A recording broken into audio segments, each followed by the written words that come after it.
So as you remember, we have calculated values for the spacing between two consecutive squares, and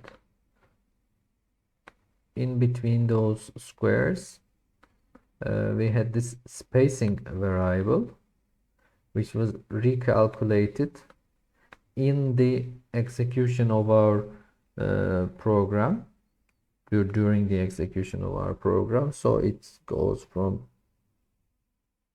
topmost line and iterates down. So each time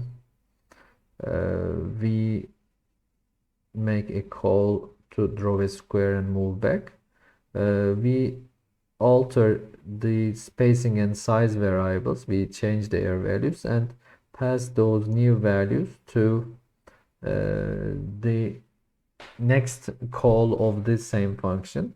So it receives different values and executes, leaves different amounts of spacing between those values. So instead of doing these calculations before each call to the functions, so they are identical, they always add 5 and multiply with 2 and adds to the current value, so they have the same pattern. We can also add them into the execution body of this function. We can do that, but we can also return some values calculated inside a function execution. So if I calculate something in here, I can send the value calculated from this function to the line it was called, which is here or here, and then reuse that value in my main execution flow of the code. Okay, so this is a timeline of my program.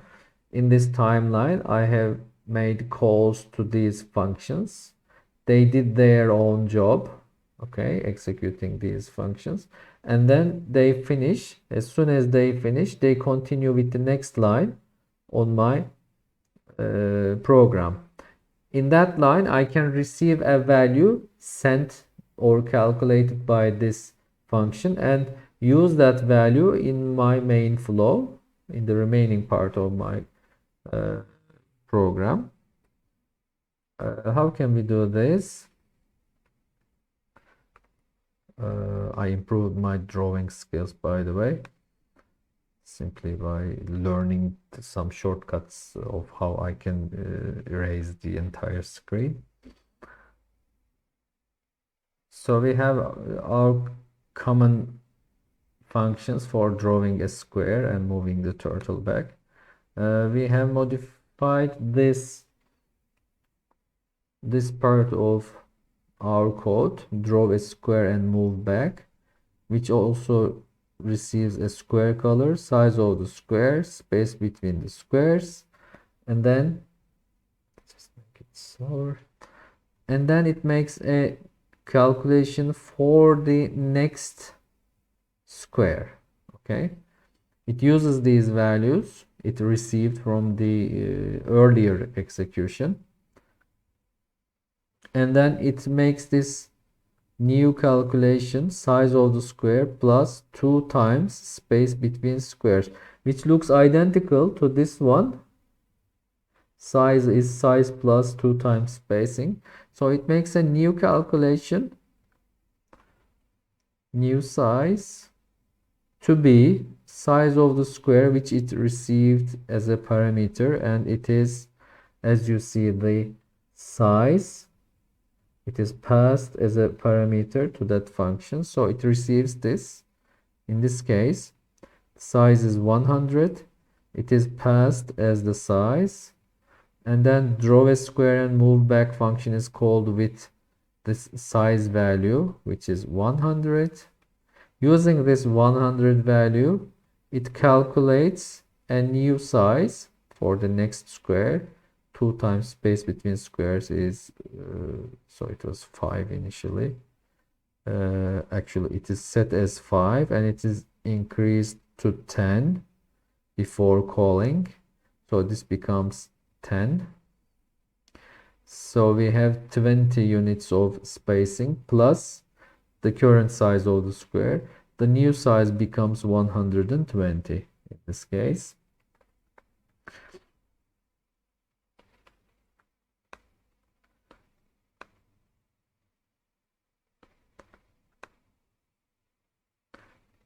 At the calling statement, at this line of our code, draw a square and move back, we now have a new value which is returned by the function's execution. So this function starts with this line of code, turtle pen color, draw a square for me, move turtle back, calculate the new size, and complete the function with the return keyword. Return means I have something to send back to wherever this function was invoked from. So we first invoke the function at this line. So this is the main flow of our application, which started here. Okay. We first called it from this line. It executed, it generated, drew some squares, one square actually, so drew some lines. And then when it completes, it's expected to return a value, which is the new size or whichever naming you want. And that value is assigned to the size variable in my execution flow. Okay. So let's do it once again. Size was initially 100. It was sent to this draw a square function, and from this function, when it is executed, we receive a new size calculated inside the function. How do we know this was inside the function? Because of this indentation here. So all these 5 lines of code are inside my function because they are indented the same amount, and these are the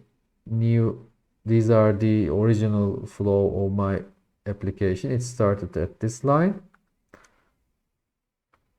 and it followed these steps. It came to draw a square and move back, which generated a new branch and executed these lines. And in return, we received the value of new size. Actually, we received an integer value. We didn't receive this variable. We just received the value of that variable, and we assigned that value to our size variable, which was defined here. It doesn't have to be defined previously. We could have just assigned it to a new variable. It's okay. This is a regular assignment operation. This is no different than assigning 100 to the size variable. Okay, we just assigned a value we obtained, which was 120 in our case, if I'm not wrong. So 100 plus 2 times 10, 120 is returned, which is 120 is returned. Take this one and send it to wherever I was called. I have completed my execution. Now I have 120 at the right hand side of this assignment operator. Now I can put this 120 into the size variable. Okay, I overdraw this. Okay, and it becomes 120 because this was the value calculated. And take this one, put it inside the size because I have this assignment operator. And at the later stages, we can simply see that spacing is increased. Spacing is increased with increased by 5. Again repeats. Increased by 5. So it was initially 10, it became 15. Okay, I use this value 15, pass it on to the next call. Okay, I have 120 as the size, spacing as 15. When I call the function once again for the second time, it's going to receive the value of 120 and 15, and the new size is going to be 120 plus 30, and it's going to return me 150 as the result of this function, which I am going to write right onto this size variable at this line.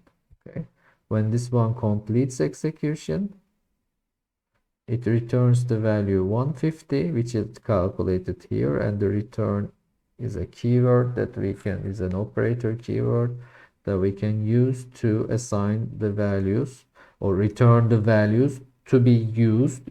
You don't have to assign it to something, you might simply use it.